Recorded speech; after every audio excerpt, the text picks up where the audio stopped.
오늘 말씀의 제목은 여호와를 자기 하나님으로 삼는 백성에 대해서 우리가 세 가지로 은혜를 받고자 합니다. 지난주에는 제가 뉴스를 보고 너무 깜짝 놀랐어요.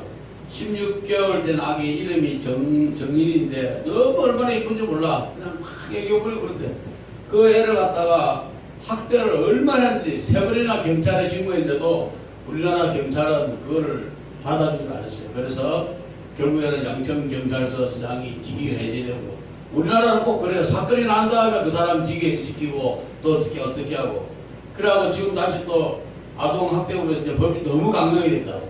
아니 사람 죽이기 전에 했어야지 미리 죽고 나서 왜 그러냐고. 우리나라 법이 너무나 잘못됐고, 코로나19라는 말은 처음으로 코로나19라는 말이 저도 그때 신문을 보고 알았는데, 코로나19라는 말이 처음으로 2019년도 말에 처음으로 인체에 감염되어 가지고 확인됐다는 그런 의미에서 코로나19라고 명명되었답니다. 세계에는 약 200여 나라가 있습니다. 이 많은 나라들 가운데 하나님을 섬기는 나라도 있고 우상을 섬기는 나라도 있습니다. 오늘 본문 15절에 보면 여호와를 자기 하나님으로 삼는 백성이 복이 있다고 말했습니다. 성경에 보면 우리 인생의 표현을 첫 번째 지나가는 그림자, 야고보서 4장 10절에는 잠깐 보이다 없어지는 안개라고 말했습니다. 욥기 4장 19절에는 하루살이라고 말했습니다. 전도서 3장 20절에는 흙으로 돌아가는 자, 베드로전서 2장 11절에는 나그네와 행인이라고 말했습니다. 이러한 인생이지만 하나님을 자기 하나님으로 섬기는 순간에 하나님께서 놀라운 은혜와 축복을 주시겠다고 말씀했습니다.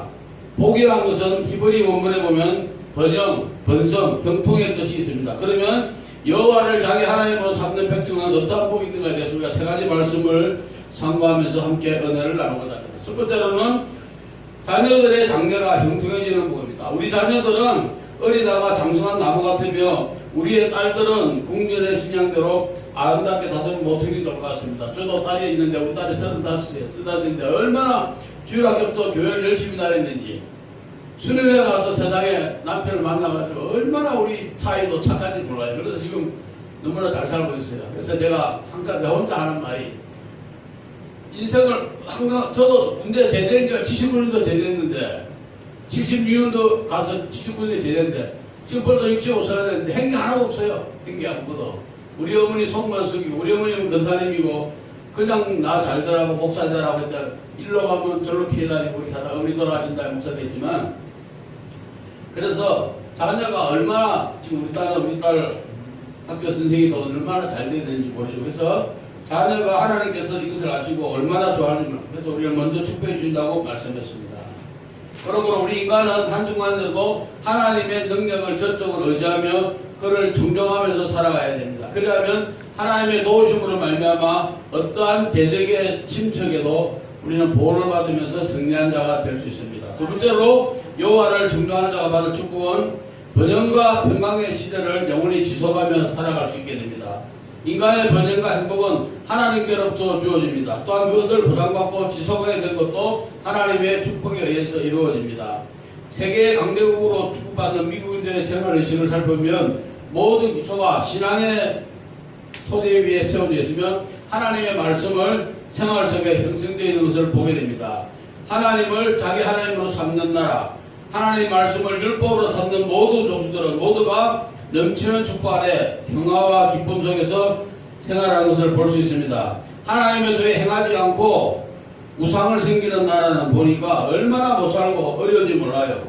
우리나라도 6.25 동란을 통해서 얼마나 굶주리고 못 사는 나라가 하나님의 축복을 받아서 이렇게 세계 10위의 나라가 됐죠. 하나님을 섬기지 않는 나라를 보면 아프리카, 이디오피아, 모잠바크, 짐바브레 등 30여 나라는 식량이 없어가지고 매일 사람이 죽고 2억 이상의 귀한 생명들이 굶주림과 질병 속에 죽어가고 있습니다. 사랑하는 성도 여러분, 우리는 우리가 가꾸고 아끼고 사랑하는 내 조국, 내 민족, 내 가정, 내 교회, 그리고 항상 하나님을 진심으로 섬기는 나라를 되기를 원합니다.